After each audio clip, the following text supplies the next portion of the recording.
Hi BookTube and welcome to a new video. So my office recently moved into a hipster part of London, much to my chagrin, where lots of young men in beards, everybody's out in the streets smoking, lots of people walking dogs in a pretentious way, lots of ironic postmodern references, so people wearing football shirts of footballers of the 1980s.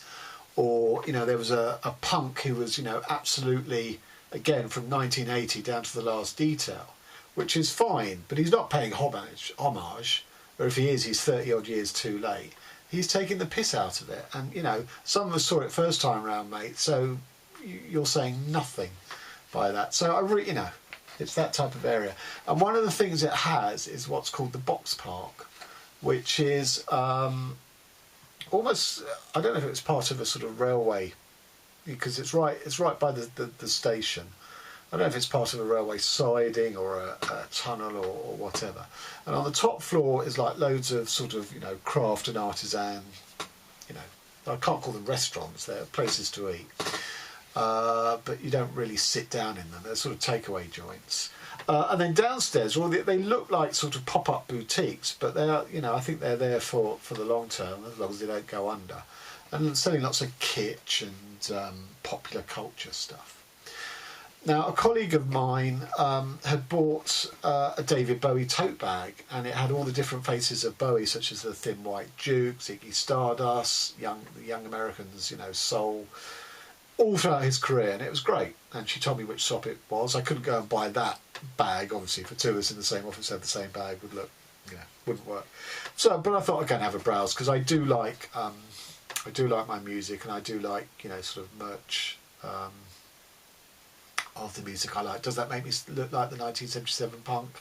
No, because I'm not doing it ironically. I'm doing it in genuine homage. But anyway, so I went into the shop, was browsing around, and the salesman there was fantastic in the sense that he completely schmoozed me.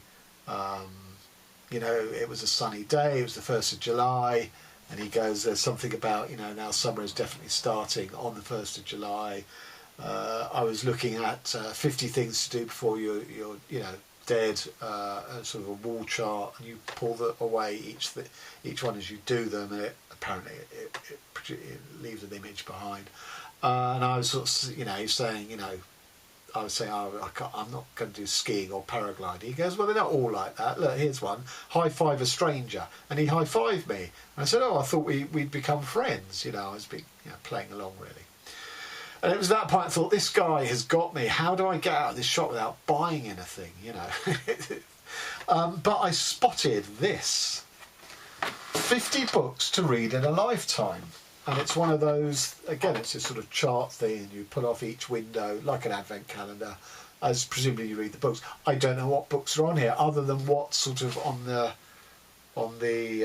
box itself. So In Cold Blood by Truman Capote, The Little Prince by Antoine de Saint-Exupéry, and The Catcher in the Rye by J.D. Salinger. But if anyone ever produces a sort of 50 books you must read, or the top 50 books of the 20th century or whatever, I know most of them I'm not going to have read, because in my mind they don't appeal to my taste. So I'm going to, this box is unopened. I've left it for this video. We're going to open the box, have a look at what the 50 books are, and see which ones I have read, would be willing to read, and have absolutely no intention of reading. I predict that of the 50 I would have read 5, and of the remaining 45 I only want to read 2.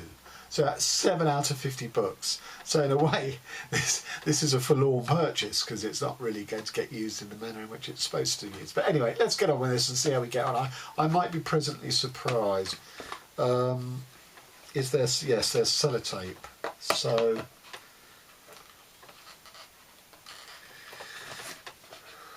it's about as exciting as a haul, isn't it? You unwrap the packages. I think I have to edit this. Oh no, we have progress. Okay, so here is the chart.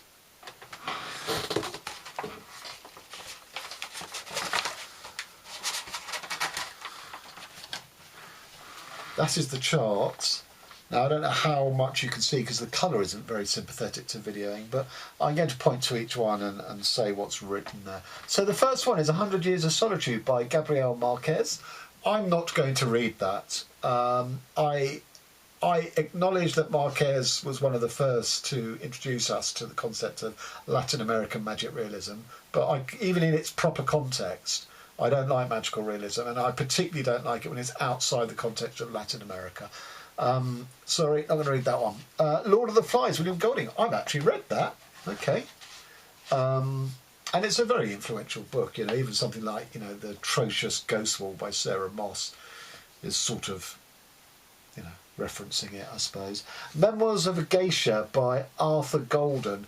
Now, I've heard reasonably good things about it, but I'm not really interested in the geisha culture, to be honest. And there was a very good book, actually, by, what's his name? David Mitchell, called A Thousand Sons of Jacob de Zoet, which had a geisha in. So I've had my geisha reading. The Little Prince, no, kids' book in my mind. I may be doing a horrible disservice, but I'm not interested. To Kill a Mockingbird, well, I had to read that at school. I know everybody swears by it, that it's, you know, it is the canon book. I didn't enjoy it. Part of the reason I didn't enjoy it is because there's a character in there called Boris Yule, and my real name rhymes with Yule. And so at school when we read it, my nickname, and I was teased they called me Boris, which I hated. Oh God. This In Search of Lost Time by Proust. Well, I own it, but I've never read it. If I still have my eyes when I've retired from work, I might get round to reading that. I'm not sure about that.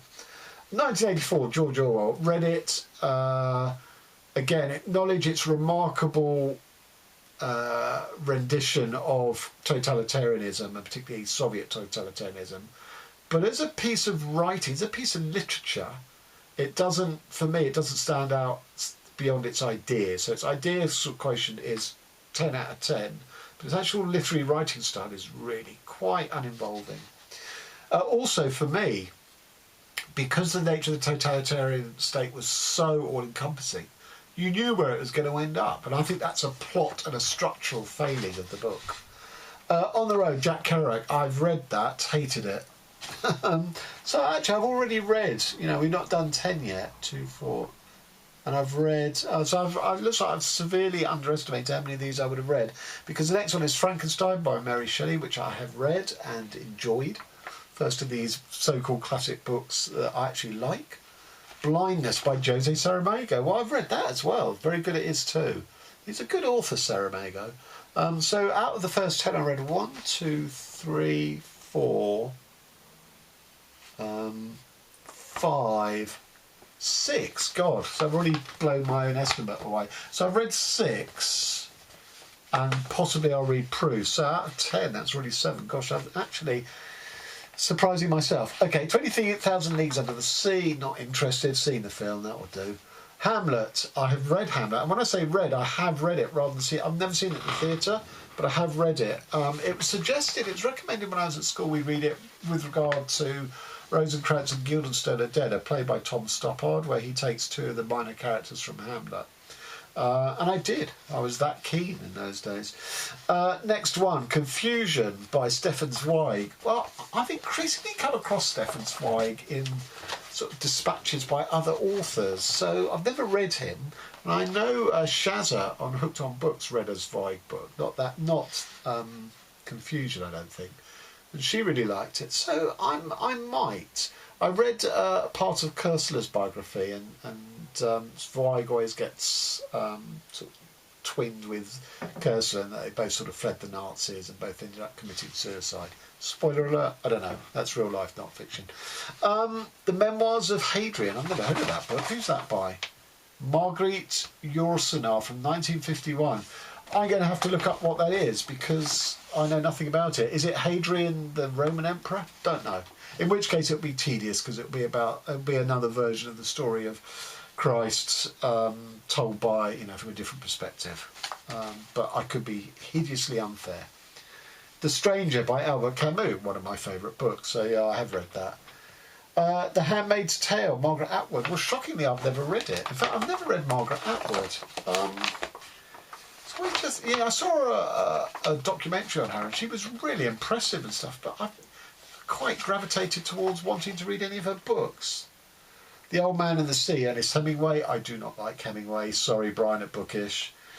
The Wind-Up Bird Chronicle by Murakami. Gosh, I've read that. This is scaring me now.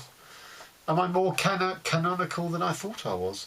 Crime and Punishment, Dostoevsky. Yes, I've read that. Very good it is too, although a bit kind of old-fashioned and dense as a read. But, given when it was written, that's not surprising. The Count of Monte Cristo, I haven't read, and it's too intimidating by its size. I know there was a read-along with that, which I think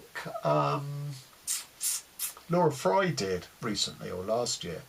And I think she got a lot out of it, but I'm too lazy, really. I'd rather read 3 shorter books, modern books, than an old classic. War and Peace, Tolstoy? No, never read any Tolstoy. The Tartar Steppe by Dino Buzzati. I've not read that. Not only have I not read it, I've not heard of it, so I might look that up. When's it from? 1940. So I'm quite interested in that area. I've read sort of modern books on sort of around that area, Siberia and stuff. So I will research into that. Dracula, Bram Stoker. Yeah, I've read that. I don't mind it, but it's not Bram's fault, but the legacy that's left. So we have Twilight and all that nonsense. Rather leave a bitter taste in my mouth, I'm afraid. But as I say, that's not Bram's fault. Actually, I did a lot of research into sort of where vampire myths come from in terms of things like Elizabeth Bathory and people's fear of being buried alive and all of that. I did that when I had my library ticket at the British Library. Because I wrote a play, when I was writing plays rather than novels, about, I sort of used as a metaphor of the then burgeoning AIDS crisis, of a load of undead creatures who were shunned by, they were in a house, they'd been gathered into a house thinking they'd been invited to a party, and it was actually a mob with torches were going to burn them, and it was all a metaphor about, the treatment of the homosexual community during the AIDS crisis. It didn't see the light of day, and irritatingly, the BBC, 8 years ago, so long after I'd written my play, did a series called Being Human, which is very much kind of what my play was. These were undead creatures battling between, their werewolfism or vampirism or whatever, and the human, side of them. Where did we get to? The Diary of Anne... Oh no, I've seen to... Oh gosh. I've actually missed... This is stupid of me. I've actually missed a line, so let's go back. If This Is a Man by Primo Levi. I have read it, and surprisingly, it had very little effect on me, to the extent I can't even really remember what it was about, which is shocking. I read that and the Periodic Table. I read both of them, one after the other. And... I've read a lot of books on the Holocaust. It's part of my heritage, really. And I don't know, because I know Levi is absolutely lauded, but it just didn't do anything for me. Grapes of Wrath by John Steinbeck. Yes, I've read that. Diary of Anne Frank, I must have read at school. I'm sure I read it at school. Wuthering Heights by Emily Bronte. No, I haven't read that. And the sort of Victorian novels with a sort of romantic bent do not speak to me, I'm afraid, so I'm not going to read it. I know that's sort of heretical, but c'est la vie. The Second Sex by Simone de Beauvoir. I can't remember if I've read that or not. I went through a jag of reading Sartre, Camus and a bit of de Beauvoir in my early 20s, and I think that is the only likely thing I would have read by de Beauvoir, but hand on heart, I cannot remember. War and Peace by... okay, this is where I got to out of step. War and Peace, no. Tartar Steppe, I will research. Dracula, yes. Capturing the Rye, yes, and I like it, but I know it annoys a lot of people. The Hitchhiker's Guide to the Galaxy. Have I read it, or have I only seen the TV show, and the film, for that matter? Can't remember. Don't think I have read it. I don't feel I need to, because the TV show was so ubiquitous. I say TV show because the TV show was great, the film was absolutely dreck. In Cold Blood, Truman Capote. I am not interested in this book. I know a lot of booktubers have talked about it consistently. It gets people pick it up and review it and love it. I watch a lot of true crime documentaries. I've seen the story that's based on as a true crime documentary, you know, a modern one. I have no desire to read. You know, I know it's sort of set up that whole genre, but I've no desire to read it. The Great Gatsby. Yeah, I had to read that at school. Great Expectations, Charles Dickens. I've never read Charles Dickens, and I never will. I have this impression, rightly or wrongly, that he was sort of quite journalistic, really. You know, talking about issues, you know, in his time. There's nothing wrong with that, but I'm just not particularly interested because, again, you know, my background is in history. I studied those periods through a historical perspective. I don't need to study it through a literary one because you know, my literary interests are in the here and now, I guess. Pride and Prejudice by Jane Austen. No. See above for what was it? Wuthering Heights. The Colour Purple. No, I haven't read it. Would I read it? I'm not sure. I don't know. Journey to the End of the Night by Celine. Ah, okay. Hang on a minute. I've recently bought my first Celine. Haven't read it yet. Is it this one? Or is it another one? Of course, I now can't find it. Ah. Journey to the End of the Night by Celine, which would suggest I am going to read it. Probably this year.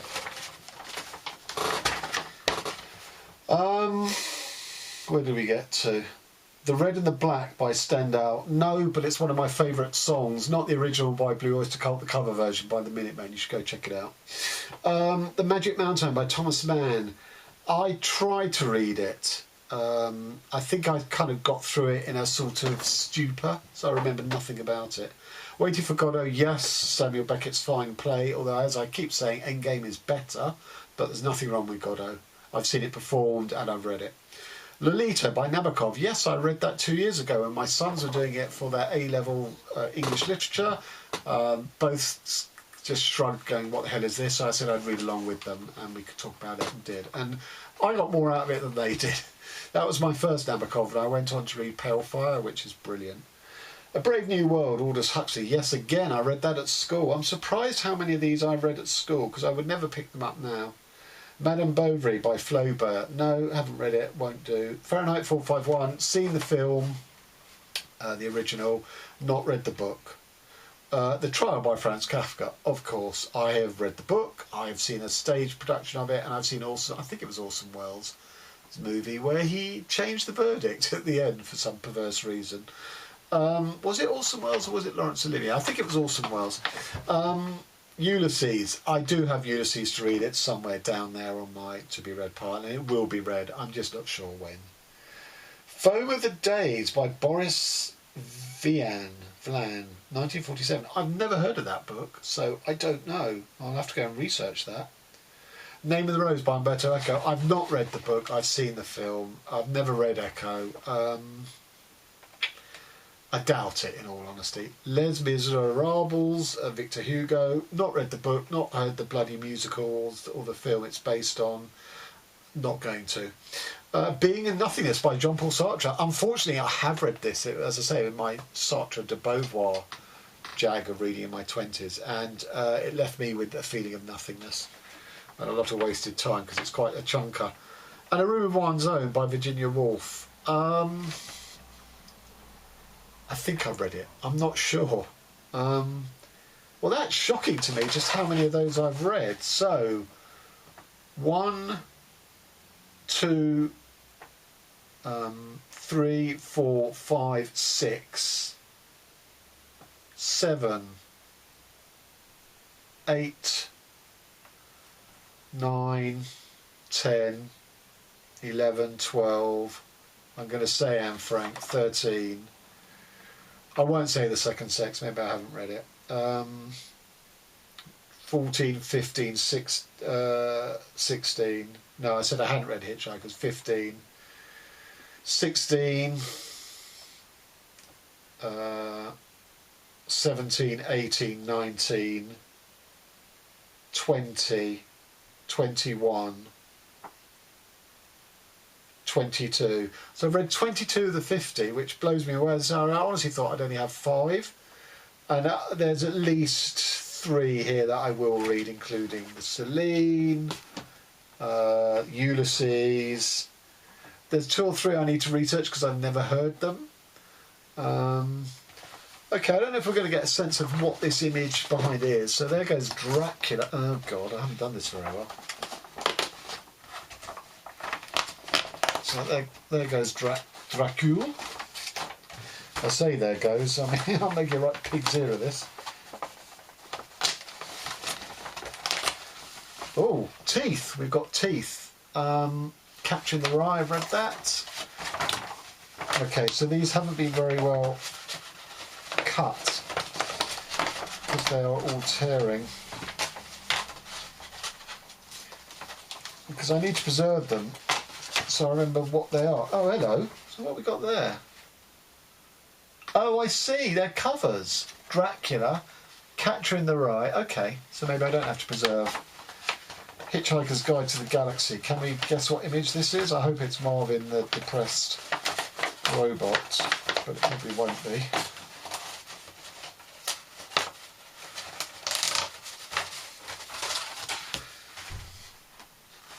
Dolphins. Great Gatsby.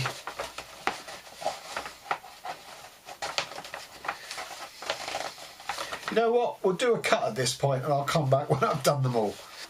Just to say, it's quite a quixotic list. There's lots of French stuff with the Camus, Sartre, de Beauvoir. 3 of the books from them. I mean, that pleases me, but I'm surprised. And then you've got Beckett, who's sort of half French. I mean, Waiting for Godot was originally written in French.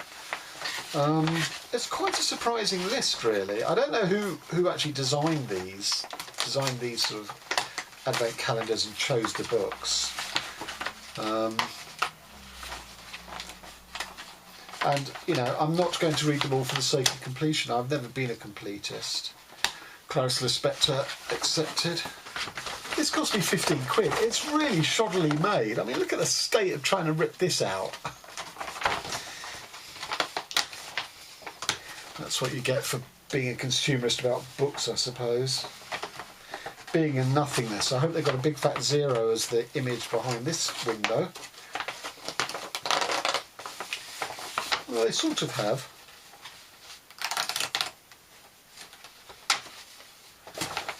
That's the image for being in nothingness. Okay, so there you have it. That's actually 23 books that I've read. As I say, there'll be at least 3 more which I will pull off in time. There's the Celine, there's Proust, and there was one other. Yeah, maybe Stefan Zweig, don't know. Maybe the Tartar Steppe, because I've never heard of that. And maybe the Red, no, not the Red and the Black. Maybe, Ulysses will be definitely read. And maybe Phone with the Days, because I've absolutely no idea what that is. But this is a book review site, damn it, and I'm going to review this product. And like a Christmas advent calendar, once you've had all the goodies out of it, it's a piece of shit. And this is really badly made. I mean, let's face it, for 15 quid. Look at the state of it, trying to pull off the advent windows. So there you have it. That is my 50 books apparently to read in a lifetime. Okay, so till next time, thanks very much.